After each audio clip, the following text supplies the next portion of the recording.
Share बाजार की listed कंपनियों और सरकार द्वारा लिए गए फैसलों का शेयर कंपनियों के स्टॉक्स पर एक्शन देखने को मिलता है, जिसका उनके स्टॉक्स पर अनुकूल या प्रतिकूल असर पड़ता है। चलिए आपको बताते हैं कुछ ऐसे स्टॉक्स के बारे में जो आज किसी न किसी वजह से बाजार के दौरान फोकस में रहने वाले हैं।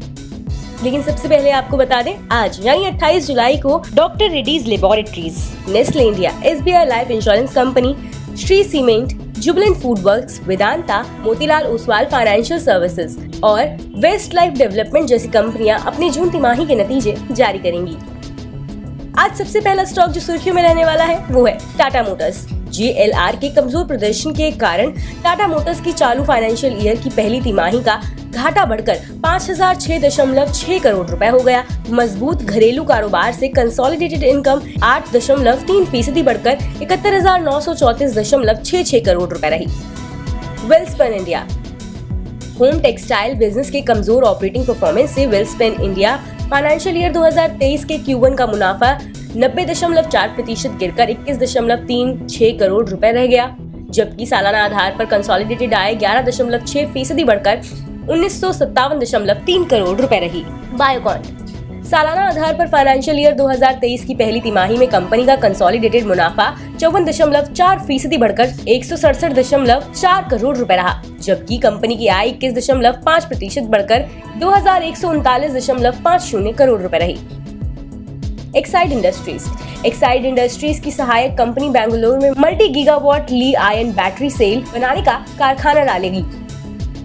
हिंदुस्तान एरोनॉटिक्स। कंपनी ने HTT-40 इंजन के लिए हनीवेल के साथ $10 करोड़ से ज्यादा के कॉन्ट्रैक्ट पर साइन किए हैं। पूनावाला फिनकॉर्प।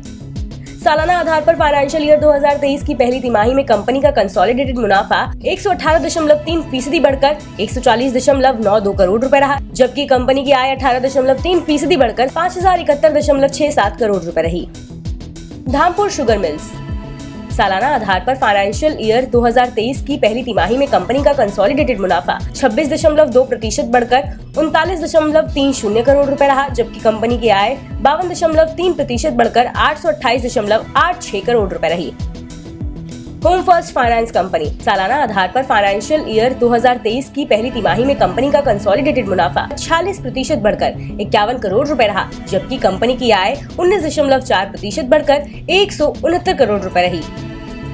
EHI। सालाना आधार पर फाइनेंशियल ईयर 2023 की पहली तिमाही में कंपनी का कंसोलिडेटेड मुनाफा 65.86 करोड़ रुपए रहा, जबकि कंपनी की आय 314% बढ़कर 394.3 करोड़ रुपए रही। Schaeffler India.